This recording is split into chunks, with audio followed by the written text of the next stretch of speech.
जय श्रीराम, जय श्रीराम, यकास ठोकर, यकास ठोकर। महाराष्ट्राचे आराध्य दैवत छत्रपती शिवाजी महाराजांना वंदन करून एकदा जोरात घोषणा, जय श्रीराम, जय श्रीराम, जय भवानी, जय भवानी, जय शिवाजी। आज आपण सर्वजण मायमावल्या सगळ्या माझे मायबाप जनता, सर्व मतदार बंधू आणि भगिनीनो, या ठिकाणी उपस्थित असलेले माझ्यावर प्रेम करणारे आणि खऱ्या अर्थाने ज्या ताईला तुम्ही रणरागिणी म्हणता, वाघीण म्हणता, ती वाघीण का द्यायची असं प्रत्येकाने सांगण्याचा प्रयास केला। माझ्या कन्येने देखील केला, अध्यक्षांनी केला, आमच्या आशिष भाऊनी देखील केला। आणि म्हणून आज आपण सर्वजण काय हे सांगण्याची गरज मला वाटत नाही। माझ्या जनतेला, माझ्या मायबाप जनतेला सांगायची गरज आहे। मायबाप जनता स्वतःच ओळखून आहे आणि मायबाप जनता स्वतःच म्हणते आहे का हा अन्याय आता सहन केला जाणार नाही। या वेळेला न्याय हा होणारच। ताई निवडून आणायची म्हणजे, आणि या तालुक्याने कधी ठरवलंय? 4 महिने आधीच ठरवलंय।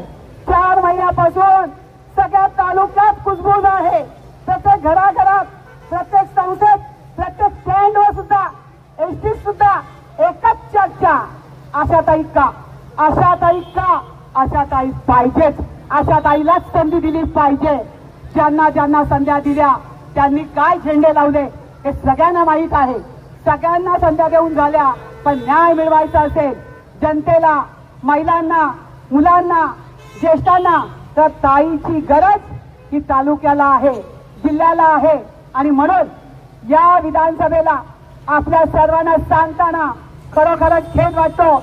1750 पक्ष आहेत, पण पुणे जिल्ह्याच्या 13 तालुक्यात एकाही पक्षाने एकाही महिलेला संधी दिलेली नाही।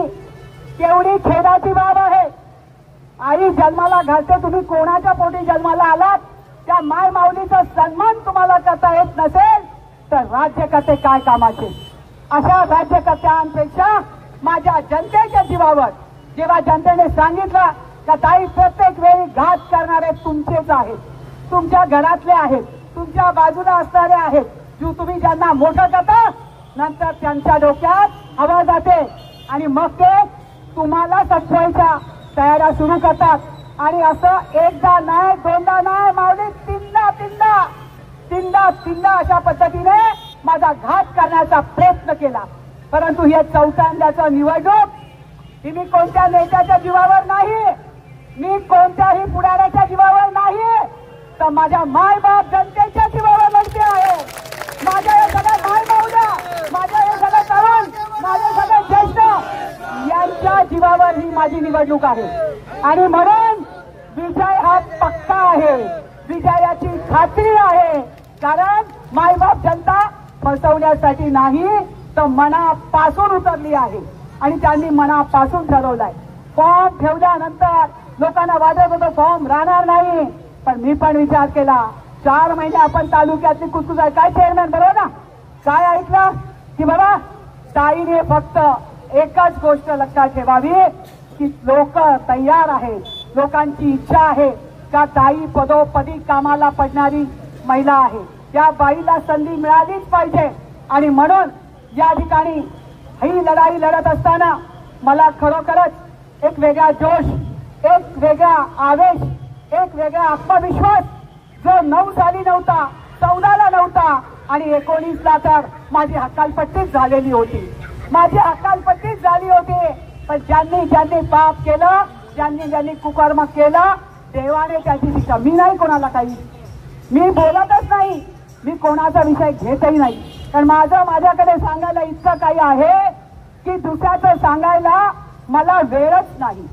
आणि म्हणून ज्या वेळेला माझी हकालपट्टी केली त्यावेळेला जिवारी लागला होता, हा घाव इतका जिवारी होता की तो सहन करण्याच्या पलीकडे।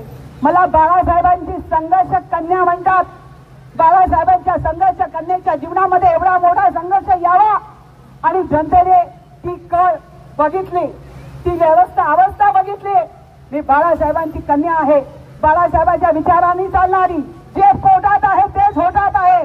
आणि मग वर्षभर वाट बघितल्यानंतर जेव्हा लक्षात आलं की इथे आपल्याला हे येऊ देणार नाही, हे सगळं झालं. बाळासाहेब पाटे सुद्धा याचे साक्षीदार आहे, बाबू पाटे सुद्धा याचा साक्षीदार आहे.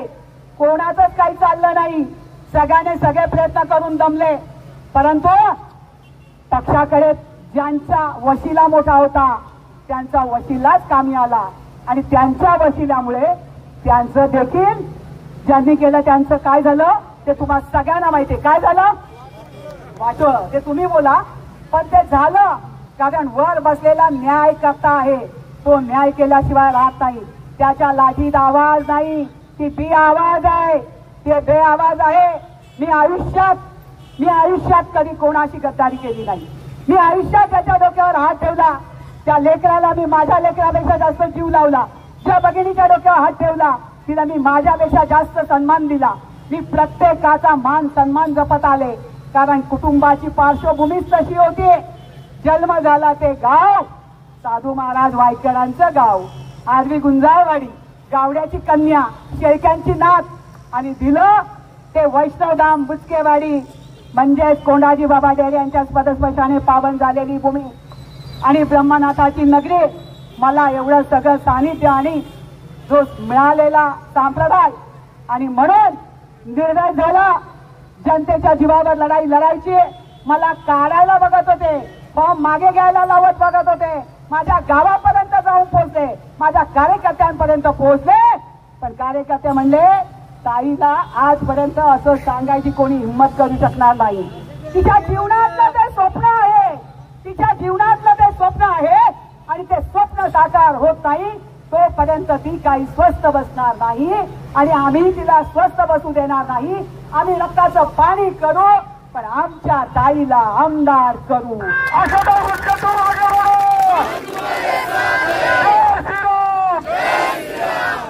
या ठिकाणी मला विचारावंसं वाटतं, या तालुक्यात असणारी धरणं पाहिल्यानंतर तुम्ही विचार करा, या धरणांनी 5 जिल्ह्यांना खाली पाणी जातं, परंतु आमच्या जिल्ह्यामध्ये, आमच्या तालुक्यामध्ये जिथेही धरणं उभी राहिली पुनर्वसन तर कोणी बघितलंच नाही.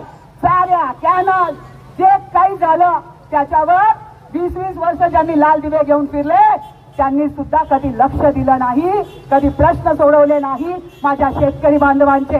परंतु कालवा सल्लागार समितीवर 2 वर्षापूर्वी माझी नियुक्ती झाली.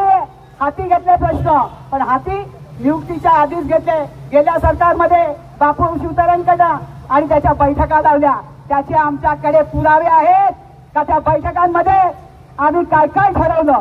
आम्ही सगळ्यात पहिलं नारंगावची आन बान आणि शान असणाऱ्या विटाभाऊ मान आपल्या असणाऱ्या राष्ट्रपती विजेत्या यांच्यासाठी सुद्धा या जलसंपदाच्या जागेची मागणी आजही रेकॉर्ड तुमच्या पुढे ठेवतो. तुम्ही स्वतः बघा. आमदार व्हायची वाट बघत बसले नाही, विषय हाती घेतला, विषय तडास न्यायला घेतला. जागा तिथेच जिथे यांनी स्वतःची तुंबड्या भरल्या, स्वतःची शाळा उभी केली रस्त्यावर, त्याच बँकांच्या शेजारी असणाऱ्या जागेत आपण बापू म्हटले इथेच बांधायचं. त्या ठिकाणी त्या महिलेने एवढा मोठा सन्मान महाराष्ट्राच्या नव्हे तर 7 समुद्रा पलीकडे नेला. तिचा सन्मान आपण इथेच करणार, कला दालन इथंच उघडणार आणि तिचं स्मरण करणार. तिच्या आठवण म्हणून त्या ठिकाणी नवीन कलाकारांना संधी दिली जाणार. हे आमच्यासाठी बापू शिवतार यांनी केलं. त्याचे मिनिट्स बुक सगळं माझ्याकडे आहे. त्याच्यानंतर दुसरा प्रश्न, कधी महिला अडली, कधी तिचं सिजर करायचंय, कधी एखाद्याला सर्पदंश झाला, कधी एखाद्याला अटॅक आला तर आम्हाला पुण्यापर्यंत जावं लागतं. एक अद्ययावत हॉस्पिटल इथे नाही. एक अद्ययावत हॉस्पिटल हे 40 वर्षाच्या आपल्या राजकारणात बांधू शकले नाही, कारण यांनाच खायला जनतेचं पुरलं नाही. या ठिकाणी 5 झाडं उभी राहिली, पाणी तर मिळत नाही, पण पाण्यामध्ये असणाऱ्या माशाचा ठेका, हा ठेका सुद्धा तिथे असणाऱ्या माझ्या समाजाला नाही. तिथे ज्यांच्या जमिनी गेल्या त्या माझ्या लेकरा बाळांना नाही, हा ठेका यांना, त्या नारायणगावच्या कोणाला बोक्याला, आता बिट्ट्या, पहिला बाप होता आता बिट्ट्या बिट्ट्या, त्याने सगळे 5 ठेके, सगळ्या धरणांचे ठेके त्याला. पण माझा असणारा तो समाज, कातकरी समाज, तिथे असणारा ज्यांच्या जमिनी गेल्या ते जर तिथे गेले मासे आणायला, काय नाही सरपंच आहात तुम्ही, काय परिस्थिती आहे तुमच्याकडे मड मध्ये पिंपळगाव जोगामध्ये तुम्ही आहेत ना, तिथे काय परिस्थिती आहे? तिथे किती वेळा पोरांना मारलं गेलं, किती वेळा पोलीस स्टेशनला मी आवाज उठवला. आणि मग अहो यांना हे चपलेची दुकानं चांगली चालतात ना, हे मोच्याचा धंदा करायला सुद्धा कमी करणार नाही, का तर पैसा मिळायला पाहिजे फक्त. आंदे हा त्यांचा धंदा. तुम्ही पहा 2 नंबरच्या धंद्या भरभरून चालतायत की नाही चालतायत? ओ यांची हिंमत काय कुठल्या अधिकाऱ्याला बोलायची? पाकिट बंद होईल ना, महिन्याला पाकिट येतात, पोलीस स्टेशन असो, दारूवाला असो, वाळूवाला असो, मातीवाला असो, येऊ द्या. अहो हे काय, देशाच्या पंतप्रधान नरेंद्र मोदींनी जल जीवनची योजना आणली. माझी महिला जिथे आहे ती कुठेही असू दे, तिचा एक झोपडं जरी वरती असेल, तिचं एक घर जरी वाडी पाडीवर असेल, तरी तिला नळ कोंडाळा मिळालंच पाहिजे, हा त्यांचा ध्यास. आणि पुढील 30 वर्षासाठी त्यांचं प्लॅनिंग अब्ज रुपये त्यांनी दिले महाराष्ट्र गव्हर्नमेंटला.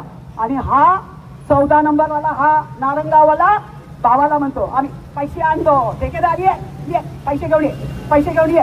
त्यातला अभ्यास कवडीचा नाही, फक्त ठेकेदारांना बोलवायचं, त्यांना पिडायचं, पाकिटं घ्यायची, ज्याचा अधिकार याचा नाही. तिथे सुद्धा फक्त पैसा आणि पैसा. म्हणे 3300 कोटीची कामं केली. तुमच्या सर्व जनतेच्या हिताचं कोणतं काम केलं जरा येऊन सांग ना म्हणा. चौकात आहे मी, चौकात ये बरं जरा चौकात. आणि तो माझी यांना फक्त आंदोलन करायचं माहित नाहीये. या आशाताईंनी कधी 22 वर्षात तुम्ही बघितलं का उपोषण केलंय? उपोषण कोणी बघितलं का? बाई सारखी बाई, पण मातासारखी हिमालयाला सुद्धा धडक द्यायची तयारी आहे माझी, माझ्या जनतेसाठी. म्हणजे बिबटे घालू बिबटे. अहो हेच बिबटे आहेत आता घराघरात घुसायला लागले. हे बिबटे घालवणार, हे बिबटे तपासणी करणार. अरे तुला कळतं का महाराष्ट्रात इथे जुन्नर मध्ये बसून बिबटे जातात का?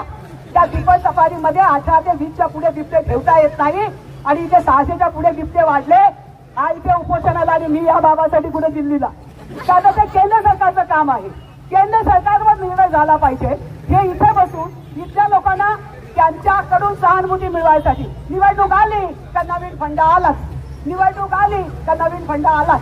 यांचा फंडा तयार, यांचं आंदोलन तयार. आंदोलन नाही, आंदोलनाला यांच्यात दमच नाही, पण उपोषण करायचं.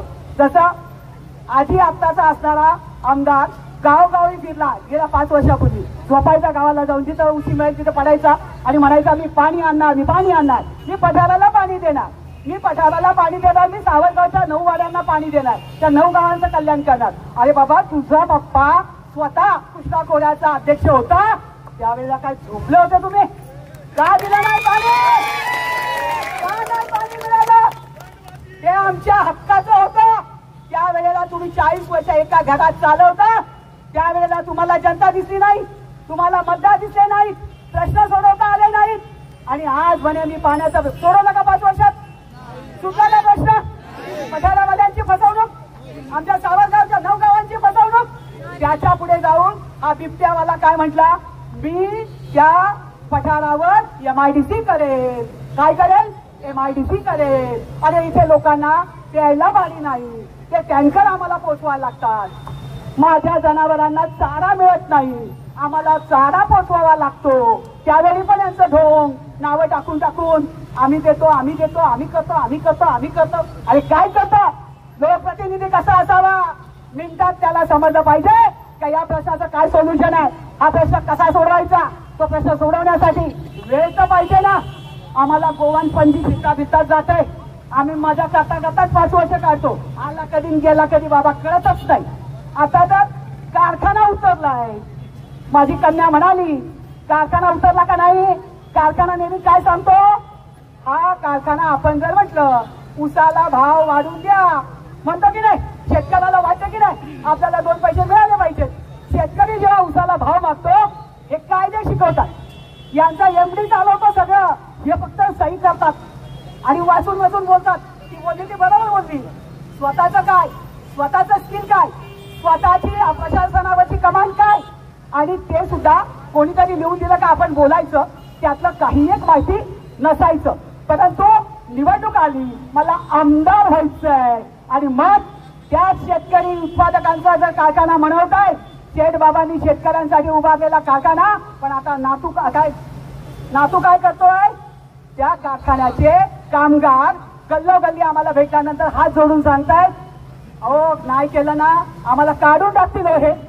म्हणजे इथे शेतकऱ्यांच्या पैशावर जीवावर चालणारा कारखाना, त्या कारखान्यातून त्यांचे पगार मोजले जातात, त्या संस्थेचा वापर आज अशा पद्धतीने होत आहे. तुम्ही यांना उभं केलं नाही पाहिजे, यांना जाब विचारला पाहिजे का हा अधिकार तुम्हाला दिला कोणी, पुढच्या वेळेला राहील का, मग कसा राहतो कारखाना बघू आम्ही पण मग ठरवलंय की जर तुम्ही आमच्या शेतकऱ्यांची फसवणूक करणार असाल, आज शेतकऱ्यांना असं तुम्ही फसवून त्यांचा कष्टाचा घामाचा, अहो पाऊस झाला तर आत्ताच्या वेळेचे कांदे गाडून गेले, कोबी गाडून गेली, कधी तुमच्या शेतावर तुमच्या पिकाकडे बघायला कोणी आलं का, काही घडलं का, सगळ्यात पहिली काही घडू दे, पीक चुकीचं निघाल, बीज चुकीचं निघालं, खतं मिळत नाही, प्रत्येक ठिकाणी तुम्ही मला संघर्ष करताना पाहता की नाही पाहता, यांचे फोन चालू असतात का, हा आत्ताचा म्हणत होता मला निवडून द्या, मी पाणी तर आणीनच आणीन, पण डुंबरवाडीचा टोल नाका बंद करेल. आत्ता सुद्धा रात्रीच्या 12 वाजता आमची लेकरं, शेतकऱ्याची लेकरं, ते जेव्हा गाड्याच्या तरकारीच्या भाज्या नेतात तिथून जातात, त्यांना गाड्या अडवल्या जातात, तेव्हा मला रात्रीच्या 12-1 वाजता फोन करावा लागतं, गाड्या सोड, नाही तर तिथे आली ना तर तुझा कार्यक्रम. हे मी माझ्यासाठी नाही करत, माझ्या जनतेसाठी करतेय, माझ्या मायबाप जनतेसाठी करतेय. माझ्या घरातलं कधी कोणीही तुम्हाला दिसलं का इथे, कधी कोणी तुम्हाला येऊन त्रास दिलाय का, कधी माझी एक व्यक्ती घरातली, नवरा, मुलगा, मुलगी, जावई कधी आलेत का, कोणाला कधी शब्द केलाय का, ठेकेदार आहे का, ठेका का चालतो का आमचा. आणि मग यांचे हे धंदे, हे गोरख धंदे करणारे लोक आहेत, गोरख धंदे, या धंद्यावाल्यांचे धंदे बंद करायचे असतील तर आपल्याला असा काय तुम्ही बोलता ते कुकरला काय बोलता, एकच ठोकर अशी मारा का हे 7 समुद्रा पलीकडे गेले पाहिजे, परत त्यांची खबर दिसली नाही पाहिजे. कारण अशा पद्धतीने जनतेला फसवण्याचा अधिकार नाही. तुम्ही जनतेचे मालक बनू पाहताय, सेवक नाही. आज आम्हाला एक अद्ययावत हॉस्पिटल पाहिजे तर आम्ही संघर्ष करतोय. इथे मुलगी आडली तर मला पळावं लागतं, इथे मुलगी गेली तर मला पोलीस स्टेशनला जावं लागतं, इथे पोलिसांना आपल्याला त्रास द्यावा लागतो, त्यांना बिचाऱ्यांना मर्यादा आहे. तरी सुद्धा मी डिपार्टमेंटची मुलगी आहे, मला अभिमान आहे की त्यांनी किती करायचो कमी पगारात. मी बघितलं माझ्या पप्पाचं आयुष्य की कमी पगारात ज्यादा काम करणारा अर्ध्या रात्रीला तुमच्यासाठी येणाऱ्या डिपार्टमेंटला सुद्धा हे चुकीच्या पद्धतीने वापरून येतात. म्हणजे हे सगळे आमचे धंदे आहेत. आपल्याला सुजलाम सुफलाम तालुका करायचा आहे. पर्यटन आणलं कशा रे बाबा, तोंडाची हवा घालवतो पर्यटनच्या नावावर. पर्यटनचं टोकन सुद्धा तुझ्या काळात आणता आलं नाही. ते आता गिरीश महाजनने या ठिकाणी पर्यटन आल्यानंतर आपल्याला शिवनेरी शब्द दिला आणि त्यांनी टोकन टाकलं. काय कुंकार बरोबर का? आणि मग या खोट्या गप्पा मारायच्या नाही, खोट्या थापा मारायच्या नाही. आज आपण पाहतो आहे की बुडीत बंधाऱ्याची मागणी काय महेंद्र कधीपासून आहे, माणिकराव कधीपासून आहे, त्याचे सुद्धा सर्वेक्षण मी केलंय, त्या ठिकाणी रिवाईज केले. आज जसं जलजीवन मिशनच्या योजना रिवाईज करायला आम्ही परत गावं घेतोय. तर ती वस्ती का सोडली, ती वस्ती घ्या. आम्हाला इंटरेस्ट कसला आहे, ताईला कशात स्वार्थ आहे की माझ्या महिलांना प्रत्येकीला पाणी मिळालं पाहिजे. मी त्या गावाने जर ती वस्ती गाळली असेल, जाणून बुजून केलं असेल, सगळेच बोलवायचे अधिकारी आणि त्याला सांगायचं ते करून घे, ती वस्ती परत ऍड कर. एडगावला तसंच केलं, मुसकेवाडीला तसंच केलं. या ठिकाणी असणाऱ्या आपल्या सावरगावला, पुढे सावरगावचा सरपंच, सावरगावला सुद्धा तसंच केलं. म्हणजे प्रत्येक ठिकाणी आपण रिवाईज करून देतोय. यांना याच्यासाठी वेळ नाहीये, याच्यासाठी अजिबात वेळ नाहीये. परंतु त्यांना ठाऊक असायला पाहिजे का 30 वर्ष पुढचं प्लॅनिंग आहे. आपली संख्या जोपर्यंत वाढेल, या नारायणगाव मध्ये 48 कोटीची योजना या बाजूला आणि 25 कोटीची योजना या बाजूला, परिपूर्ण असलेली योजना. अडचणी आल्या तर त्या सोडवायचं काम सुद्धा आशाताई मंत्र्याला जाऊन मंत्र्याकडे बसून, सेक्रेटरीकडे बसून मी स्वतः करून घेते. काय बरोबर काय ढवळे, बरोबर आहे ना? प्रत्येक प्रश्नाचं उत्तर आशाताई असेल तर मग माझं म्हणणं आहे की एक महिला आमदार म्हणून का तुम्हाला पसंत नाही? का बरं? तुमचे गोरखधंदे बंद होतील म्हणून? मला जनतेला श्वास घ्यायला द्यायचा आहे. मला जनतेला दाखवायचं आहे की एक जिल्हा परिषद सदस्य सत्ता नसताना विरोधी बाकावर बसून विरोधी पक्ष नेता म्हणून जसं ज्योती म्हणाली की होय विरोधी पक्ष नेता जर सक्षम असेल तर शासन करणाऱ्याला 10 वेळा विचार करायला लागतो. तो चोरी करू शकत नाही. पण हाच जर सामील असेल, हाच जर विरोधी पक्ष नेता सामील असेल, हाच जर नेता सामील असेल तर तो काही करू शकत नाही. आणि म्हणून हे हप्तेवाले आहेत. आपल्याला येणाऱ्या 20 तारखेला निर्णय कशासाठी घ्यायचा आहे? आशाताईला काय द्यायचंय?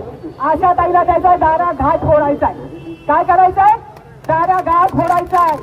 या ठिकाणी शिवनेरीचा रोपवे, स्टँडबाय रोपवे जो मी नितीन गडकरींकडनं 2 वर्ष पाठी लागून आता त्याचा करार महाराष्ट्र गव्हर्नमेंट आणि केंद्र सरकारमध्ये केला. 4 महिन्यापूर्वी तुम्ही बघितलं असेल की मी सगळ्यात पहिला नितीन गडकरींचं स्वागत केलं. त्यांचा करार सही झाली आणि मी त्यांचा सन्मान केला. रवींद्र वायकरांचा पण सन्मान केला. आपला क्रमांक 2 आहे शिवनेरीचा रोपवेसाठी. आणि इकडे हा बाबा दुसरी छत्रपतींचा पुतळा उभा निघाला. अरे देवा, आजच केस दाखल झाली. माहिती ना मला? आज आळापाडा पोलीस स्टेशनला केस दाखल झाली. काय झाली, कशी झाली ती आपल्याला काय त्याच्याशी घेणं देणं नाही. परंतु त्या ठिकाणी तो पुतळ्याचं नाव घेण्याची पात्रता यांची आहे का याचा विचार नक्की करा महिलांनो. यांची पात्रता आहे का? यांच्या गाड्यांवर पाठीमागं लिहिलं जातं चारित्र्यवान आमचा नेता. आमचा नेता कसा चारित्र्यवान आहे? प्रत्येकाच्या गाडीवर पहा हे लिहिलेलंच आहे. कारण कारखान्याच्या मागे मका. मग बोला काय करायचं तुका? महिलांना 1,53,000 महिला आहेत या तालुक्यात मतदार. किती आहेत? 1,53,000. और तुम्ही नुसतं मनात आणलं ना स्वतःच्या अस्मितेसाठी. कारण मी होणार म्हणजे मी नाही, तुम्ही पण आमदार होणार आहात. तुम्हाला सुद्धा हाताला धरून हे बी पकडू शकता का हात कोणाचा? यांच्या हाताला धरून काही सांगू शकता? हिचकून सांगू शकता का? आहे का त्या लेवल? हा? आणि तुमच्यातली एक तरी महिला सहन करीन का? हा? मग एकदा जोरदार सांगा का तुम्हाला आमदार महिला पाहिजे का? मग एकदा सगळ्यांनी हात वर करा बघू. आपण देवाला आलोय आणि देवाला सांगतो की साक्षीने सांगतो की आशाताई तुम्ही आमदार आम्हीच करणार आणि तुमच्याकडे काम सुद्धा हक्काने करून घेणार. हे हॉस्पिटल अद्यावत उभा राहणारच. 1 वर्षाच्या आत कामात सुरू करणार मी. या ठिकाणी अद्यावत हॉस्पिटल सुरू करणार. या तालुक्यामध्ये सीताबाईंची स्मारक सुद्धा उभं करणार. या ठिकाणी असणारा श्री कुकडेश्वरचा प्रकल्प, कुकडेश्वराचं मंदिर ज्याचा कळस चढत नाही तो कळस सुद्धा चढवणार. देवाचं काम आहे ते. त्या ठिकाणी असणारा हिरड्याचा प्रकल्प जो यांच्या राजकारणामुळे 26 वर्षाला कळला. राजकारणामुळे, फक्त राजकारणामुळे 97ला मी रजिस्टर करून आणलं. महाराष्ट्रातलं एकमेव हिरडा प्रकल्प सहकार तत्वावर आणि तो आपल्या तालुक्यातला आहे. पण ती लोक सदन झाली तर आमचं काय? म्हणून साठी त्यांना सदन होऊ द्यायचं नाही. जर तो गरिबाचा आहे तो गरिबाचाच राहिला पाहिजे. शेतकऱ्याचा शेतीच करत राहिला पाहिजे. मोठा झाला नाही पाहिजे. पण यांचं एका शाळेची दुसरी शाळा, येडगाव दुसरी शाळा, शासनाची जागा या बळकावून यांना फक्त मलिद्याची गरज आहे. मलिदा खायचा याच्यासाठी यांचा जन्म आहे आणि यांना तुमचं काही पडलेलं नाही. या ठिकाणी अनेक प्रश्न आहेत. परंतु मी तुम्हाला सांगू इच्छिते की या आपल्या त्या याच्यावर लिहिलेलं आहे मी हिंदू आहे, मला त्याचा साथ अभिमान आहे. अरे आपण संत महंतांच्या भूमीतले आहोत. संत महंतांना मानणारे आहोत. मागेल तिथे सभा मंडप द्यायचा म्हणजे द्यायचा. उद्याची पिढी घडली पाहिजे म्हणजे घडली पाहिजे. त्यांनी आई बाबा म्हणलंच पाहिजे. त्यांनी आई बाबाचा सन्मान केलाच पाहिजे. वृद्धाश्रमाची दारं नाही उघडली पाहिजे. आमच्या मुली सुरक्षित राहिल्या पाहिजेत. सभागृहात का जायचं? आज आपल्या मुली सुरक्षित नाही. विचार करा, आज आपल्या मुली सुरक्षित आहेत का? आज जर सुरक्षित नाही त्या सभागृहात तुमची बाजू मांडणारी ती वाघीणच तिथं गेली पाहिजे. तिने आक्रोश केला पाहिजे. आणि माझ्या महिलांसाठीचे संरक्षण आज महाराष्ट्रात बघतोय, आपण देशात बघतोय. सुरक्षित नाही महिला. आणि जर महिलांची संख्या एवढी मोठी आहे तर त्यांचे प्रश्नही तसेच आहेत। आज त्या महिलांना रोजगार पाहिजे, यांचं काय निवडणूक आली तर बचत गट आणा, त्यांचा कार्यक्रम घ्या, हळदी कुंकू घ्या आणि त्यांना धूप लावा, त्यांना टोपी लावा, तर झाले मोकळे। मग कधीतरी त्यांना हाताला रोजगार देण्यासाठी पर्यटनवाला गप्पा मारितो, आमदार झाला तोही गप्पा मारतो। केलं काय? एक विधायक काम दाखवा, एक विधायक जनतेसाठीचं शेतकऱ्यांसाठीचं काम दाखवा आणि मग सांगा की होय आम्ही हे काम एका आमच्या 5 वर्षाच्या कारकिर्दीत केलं। सोपं नाही हो, सोपं नाही। आपल्याला तालुका 5 वर्ष ज्याच्या हातात द्यायचंय त्याच्यामध्ये ते स्पीड असलं पाहिजे, दम असला पाहिजे, ताकद असली पाहिजे आणि लढण्याची धैर्य वेगळ्या व्यक्तीच इतिहास घडवतो। आणि ही तुमची आशाताई वेडी आहे, वेडी, धैर्याची वेडी, पछाडलेली वेडी। तिला वाटतंय का हा माझा जुन्नर तालुका, ही जिजाऊची लेक, ही सावित्रीची लेक। जसं सावित्रीबाईने महामारीमध्ये काम केलं, पुण्यामध्ये लोकांचे जीव वाचवले, बरोबर का नाही? मग आता करोनामध्ये पण मी सगळ्यात पहिली बाहेर होते की नाही, सगळ्यांच्या आधी सगळ्या जनतेमध्ये माझ्या नाण्यापासून आण्यापर्यंत कोणताही माझा कार्यकर्ता, कोणताही माझा प्रतिनिधी, कोणती माझी महिला सांगणार नाही की आम्ही ताईला फोन केल्यानंतर रात्रीच्या 2 वाजेपर्यंत कलेक्टरला झोपू नाही द्यायची। का तर बाकी या ठिकाणी सिलेंडर मिळाले नाही तर आपली लोक वाचणार कशी, ही काळजी मला या नारायणगावचा विकास, या नारायणगावच्या सगळ्या समाजांनी मला सांगितलं, ताई काळजी करू नका, आम्ही तुमच्या पाठीशी आहोत, आम्ही साक्षीदार आहोत। काल ब्राह्मण समाज म्हणाला तुम्ही नसता तर हे कधी उभं राहिलं नसतं, ही गॅस सौदाईनी उभीच राहिली नसती आणि ती ऐन करोनाच्या काळात तालुक्याला कामाला आली। तालुक्याचा प्रत्येक आणलेला व्यक्ती आपण तिथे विधी केला। अहो बाप गेला तरी पोटी जावाय पुढे यायला तयार नाही, अशा वेळेला इथे कार्यक्रम केले बिना पैशाचे। का तर जो आयुष्यभर ज्याने जगता खाल्ल्या, आयुष्यभर तडफड केली संसारासाठी, आपल्यासाठी, आणि त्याची विधी करायला सुद्धा कोणी पुढे येत नव्हतं, अशा काळात तुमची ताई सगळ्यात पुढे होती। आधी नारायणगाव आरएक्स मध्ये जाऊन रस्त्यात तोडून डॉक्टरांना सांगितलं, तुम्ही शपथ घेता, ज्यावेळी तुम्ही डॉक्टर होता, वकील होता, त्यावेळी तुम्ही म्हणता की आम्ही जनतेचे सेवक आहे, तुम्हाला डॉक्टर देव म्हणतात, देव, जो पण पेशंट आहे तो तुम्हाला देव म्हणून पाहतो, या दोड्या काढा नाही तर मी आज घुसेल। आयुष प्रसाद बोला, अरे पीपी किट लाओ, ये ताई तो कहीं भी घुस जाती है, ये कुछ भी करती है, कुछ हो गया तो अपने को भारी पडेगा। त्याने पीपी किट गाडीत टाकले, त्याला म्हणलं बाबा तुझं पीपी किट घालायला मी मोकळी आहे का? माझ्या कार्यकर्त्याने आवाज दिला, माझ्या कार्यकर्त्याने, माझ्या सरपंचाईने, माझ्या कोणत्याही माणसाने आवाज दिल्यानंतर माझं लक्ष फक्त तेच असतं की त्याला मदत पोहोचली पाहिजे। काय पोहोचली पाहिजे? मदत पोहोचली पाहिजे, त्याचं काम झालं पाहिजे, त्याला उपचार मिळाला पाहिजे, तो बरा झाला पाहिजे, या उद्देशातून मी काम करते आहे। आज कोणताही क्षेत्र असं नाही की ज्याच्यामध्ये तुमची ताई एकूण एक ऑफिस आपलं पुढे गेलं आंबेगावला, काय कुठे गेलं? आंबेगावला, सगळे कार्यालय आंबेगाव। कसं काय? वळसे पाटलांसमोर बोलायचं कोणी बाबा? कोणी बोलायचं? वळसे पाटील म्हणजे अतुल बेनके सांगतो की तालुक्याचा बाप आहे। आता तुझं काय आहे ते आम्हाला माहित नाही, पण आम्ही तर एवढंच म्हणतो की आमच्या तालुक्यात आरटीओ कार्यालय मंजूर झालं, ते बारामतीला नेलं का? आमच्या तालुक्यात आमच्या मुली बाळ्या आता स्कूटी घेऊन त्यांना भोसरीला बोलवत आहे, मी चालवते आरटीओ कार्यालय, त्यांनी म्हणा इथे स्टेजवर ये आणि सांग बरं कोण चालवतंय? मी सांगितलं भोसरीला गेल्यानंतर आरटीओ वाले जे काम करतात ना, त्या पोरांना विचारा, त्या लेकरांना विचारा, ते माझ्याकडे आले, म्हणले ताई आरटीओ इथे बंद केलं, तुम्हाला पण अनुभव असेल जेवढे त्या क्षेत्रातले आहेत। मग मी सांगितलं साहेबांना, साहेब तुम्हाला कोणती जागा पाहिजे ती सांगा, 5 जण उभी राहिली, त्याच्या वसाहती तशाच पडल्यात, जी मागाल ती जागा देऊ, पण आमचं आरटीओ आमच्या जुन्नरमध्येच चाललं पाहिजे।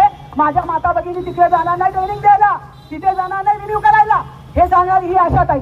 या ठिकाणी आपलं प्रांत कार्यालय आंबेगाव, या ठिकाणी आपलं पोलीस प्रशासन कार्यालय आंबेगाव, जेवढी कार्यालय म्हणून सगळीच्या सगळे आंबेगावला गेले, पण आपल्याला मिळाली नाहीत। आज तुम्ही विचार करा की हे पाणी पाणी पाणी म्हणतायत, त्यांचा अभ्यास किती हो पाण्यावर? तुमचा आहे का अभ्यास? तुमचा अभ्यास आहे का पाण्यावर? आहे का अभ्यास पाण्यावर? आहे का? आहे का? मग सांगतो का माहिती घेऊन, पाणी जर विहिरीत नाही तर पोऱ्यात येईल का? विहिरीत नाही तर पोऱ्यात येईल? आणि मग तुम्ही सांगा, आता टीएमसी पाणी सुद्धा देण्याची आज शासनाकडे प्रोव्हिजन नाही, ते पाणी आणायचं आहे, त्याच्यावर का बोलत नाही अतुल बेनके? का बोलत? तुझं लय शक्य आहे ना, तू आणणार म्हणून 5 वर्ष काढली ना लोकांना फसवून. मग तू सांग का ते लिंब्याचं पाणी बोगद्याने माणिकडोह मध्ये कसं आणणार. तो लंके आणि त्या ठिकाणी तो रोहित पवार आपल्या तालुक्यात येऊन सांगतो, गप्पा मारतो, गमजा मारतो की आम्ही हे पाणी तिकडे खाली नेणार. अरे ही मातानी इथे बसली आहे, तुमची हिंमत असेल या करे. कोणाची माय नाही आली. जोपर्यंत आम्ही महिलांचं रक्षण करते आहोत त्यांना मला गोळ्या घालाव्या लागतील. काय करावं लागेल? गोळ्या त्यांनी खाणार पहिल्या, मग माझ्या जनतेपर्यंत जातील. पण यांचा दम असेल तर ना, असेल तर त्यांनी करून दाखवावं. आज एक शब्द त्याच्यावर बोलत नाही. 5 वर्ष काढली, लोकांची फसवणूक केली. जर ते पाणी आपल्याकडे आलं, ते पाणी आपल्याला साठून मिळालं तरच आपल्याला त्याच्यातून पठाराला पाणी देता येईल आणि आपल्या 9 गावचा पाण्याचा प्रश्न मिटेल. ज्यांना उत्तर काढायला वेळच नाही हो, अभ्यास करायला वेळ नाहीये. आणि आम्ही असा आयुष्यभरच अभ्यास करतोय. प्रश्न हातात आला, शेतकऱ्याने सांगितलं तर आपण एबीसी पासून सुरू करायचं. बाबा सातबारा उतारा काय कसं कुठे गेलं हे सगळं बघायचं. म्हणून मला सांगायचं आहे का हे फक्त फसवणुका करू शकतात, हे कुठल्याही प्रकारचं त्या ठिकाणी आपल्याला न्याय देऊ शकत नाही. आज कृषी प्रधान आपण नाशिवंत मालाचे धनी आहोत, म्हणून आपल्याला काय करायचंय? जाळ्या घाट पण फोडायचंय. पण नाशिवंत मालाचे धनी आम्ही प्रत्येक ठिकाणी ओरडतो. दिल्लीत जाऊन सुद्धा जेव्हा कांद्याच्या बाजाराचं झालं तेव्हा सुद्धा ही आशाताई दिल्लीमध्ये जाऊन बसली आणि सांगितलं का तुमचं धोरण चुकीचं आहे. सरकार असलं म्हणजे भीक घालत नाही. सरकार केंद्रात असू राज्यात असू, चुकलं तर चुकलंच म्हणणार. मी कोणाचे तळवे नाही चाटणार, अजिबात नाही चाटणार. चूक म्हणायला समोर जाऊन मंत्र्याला सांगितलं की तुम्हारी पॉलिसी गलत है, आप निर्यात पे बंदी लाते हो, हमारे किसानों का नुकसान होता है, ये नुकसान हम बर्दाश्त नहीं कर पाएंगे. आपको इससे निर्णय देना पड़ेगा, आपको इससे निर्णय देना पड़ेगा, निर्यात बंदी उठानी पड़ेगी. म्हणजे एवढं बोलायचं धाडस आणि तिथे जाऊन लढायचं धाडस पण पाहिजे. सरकार केंद्रात आहे माझं, राज्यात आहे माझं, तरी सुद्धा मी भांडत होते. आहे का हिंमत यांच्यात? यांची पाकिटं बंद होती.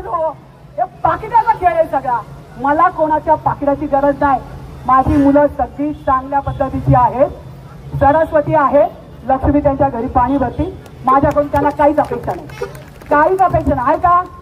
आणि मग हे जे सगळे प्रश्न आहेत ना की या ठिकाणी नाशिवंत मालाचे धनी आहोत, फुलाचे व्यापारी किती आहेत, मग त्यांच्यासाठी कॉर्पोरेट बनवायचं आहे. तरुण पोरं माझ्याकडे येत आहेत, त्यांच्यासाठी प्रकल्प नसताना सुद्धा मी करते. काय करते का नाही करत? चालू आहे का नाही आपला? म्हणजे तुम्ही कराल मग मी सुरू करेल असं नाही. माझं आत्तापासून धोरण चालू आहे, आत्तापासून चालू आहे त्याच्यावर कामं की कसं करणार, पर्यटनाला चालना कशी देणार, पर्यटनामधून तरुण आणि बेरोजगारांना रोजगार कसा देणार, माझ्या महिलांच्या हाताला काम कसं देणार. एवढंच नाही तर प्रकाश जावडेकरांकडनं 2 कोटी रुपये आणले. आणि काय प्रियंका, तुझ्या गावाला पहिलं दिलं की नाही 20 लाख रुपये? का त्या ठिकाणी महिलांना पर्यटक आले तर त्यांच्या इथे जाता यावं, त्याचे बचत गट आहेत त्यांनी तयार केलेला माल घेता यावा. अशी 5 केंद्र काम चालू आहे. आता बोगस नाही, कागदावर नाही, चालू आहेत कामं. जुन्नरला, पिंपळगाव जोगाला आज पैशाने कुठे गेली? तुझ्याकडे पण दिलं की नाही? हा, मग इथे उभे आहेत, त्यांना विचारा. मी आधी करते आणि मग सांगते. म्हणूनच मी बाळासाहेबांची कन्या म्हणवते.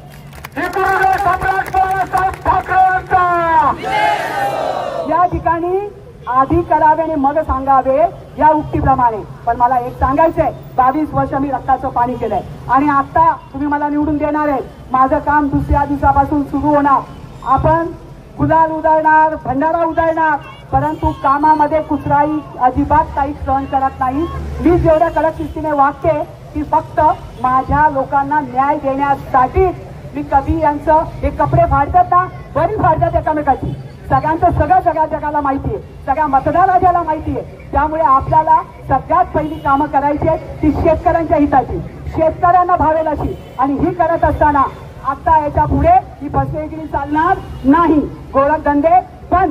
यानंतर जे काही होईल ते शेतकऱ्यांना धरून महिलांच्या विकासासाठी, तरुणांच्या विकासासाठी, माझ्या लहान बाळांच्या विकासासाठी, त्यांच्या शिक्षणासाठी आणि माझ्या संत महंतांच्या भूमीमध्ये या ठिकाणी बटेंगे तो कटेंगे म्हणून माझा हिंदुत्वाचा नारा आहे. काय आहे? आहे का? 10 गाडी आहे, 10 गाडी उभे म्हणा. चल बोल, आई हिम्मत कोणात? चल ये हिंदुत्वावर लढायला. येतो का बघू बरं. एक गडी येऊ दे पुढे, एक येऊ दे. मी तर म्हणतो मी बाई, मी झाशीची राणी नाही दूंगी, मेरी झाशी नाही दूंगी बोलते. आणि बोला तुम्ही, तुमच्या दम येतात पण दमच नाही, दमच नाही. स्वतःचा धर्म दाखवायला दम नाही. त्यामुळे अनेक प्रश्न आहेत. तुम्ही माझ्यासारख्या उभ्या आहात, उभं राहून तुम्ही माझं सगळं मनोगत ऐकताय. प्रश्न अनेक असतील पण त्याचं उत्तर, कोणताही प्रश्न जगात असा नाही की माणसाने ठरवलं तर त्याचं उत्तर सापडत नाही. प्रत्येक प्रश्नाचं उत्तर हे असतंच, ते शोधावं लागतं आणि त्याच्यासाठी कष्ट करावे लागतात. तुमची ताई सदैव तुमच्यासाठी तयार आहे. माझा श्वास असेपर्यंत मनाच्या दारातून परत आली त्याच वेळी निर्णय घेतला. 17 साली जाणार होते, 5 तासाची मुदत होती. आमच्या दगडूनेच स्मशानभूमी साफ करून लाकडं आणून टाकली होती आणि 5 तासांनी आता गाडी येणार. डॉक्टरांनी सांगितलं का ही बाई काही जगत नाही, 5 तास जास्तीत जास्त. बिलोरुबिन 19 संपला खेळ. परंतु मी तुम्हाला सांगते की त्याही वेळी हॉस्पिटलमध्ये माझा 14चा अहवाल मी समोर ठेवून रोज त्या अहवालाकडे पाहिजे. मला काहीच कळत नव्हतं. पण येणाऱ्या सिस्टर विचारायच्या काय काय आहे, हा काय प्रकार आहे. मग ती सिस्टर तिला सांगायचं एवढं मला कळायचं काय, हा मॅडम आहेत ना यांचं आहे, आता काही जाणार आहे विचारी. हे मला ते हात वारे वगैरे कळायचं. मुख्याला कसं कळतं बाईला, तसं मला कळायचं. पण मी म्हणायची माझं तर स्वप्न आहे, मला तर आमदार बनायचंच आहे आणि आता कोणी रोखू शकत नाही. आणि तुम्ही मला करणार आहात. माझा तुमच्यावर विश्वास आहे, मायबाप जनतेवर विश्वास आहे. कारण आता वणीला मोठ्या देवीला गाड्या गेल्या, मला आळ्यापाड्या परिसरामध्ये महिला भेटायला आल्या.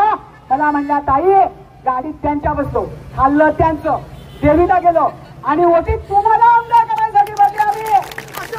किती प्रामाणिकपणा असतो महिलांमध्ये, किती प्रामाणिकपणे सांगा बरं. त्या महिलाच करू शकतात. त्यांच्या मनात वाटत होतं आणि ताईने आपल्याला मदत केली आहे. ताईला कळल्यावर काय वाटेल, ती बाई बिचारी धावत येतात सगळ्या आणि सांगतात ताई आम्ही तिथे गेलो ना, आम्ही खायला गेलो ना, तरी मत तुम्हालाच आहे आमचं. म्हणून यांनी तुम्हाला लुटलंय, यांनी लुटून लुटून यांच्या 7 पिढ्यांचा उद्धार केलाय स्वतःच्या घराचा. त्यांनी दिलं ते सगळं घ्या, मी नाही म्हणणार, खुशाल घ्या. फक्त कुकर आणि कुकर ध्यानात ठेवा. आणि येणारी 20 तारखेला सगळ्यात पहिलं पूजा झाली की पहिलं मतदान करा आणि असा चमत्कार करा का हा कुकर आहे ना दिल्लीच्या तख्तावर राजाच्या हातापर्यंत गेला पाहिजे. दिल्लीच्या तख्तावर अशा पद्धतीने तुम्ही कराल हा विश्वास मला आहे. कारण माझी साथ तुमच्याशी आहे आणि म्हणून श्वास आहे तोपर्यंत ही तुमची ताई फक्त तुमच्याचसाठी, फक्त तुमच्याचसाठी. जय हिंद, जय महाराष्ट्र, जय श्रीराम.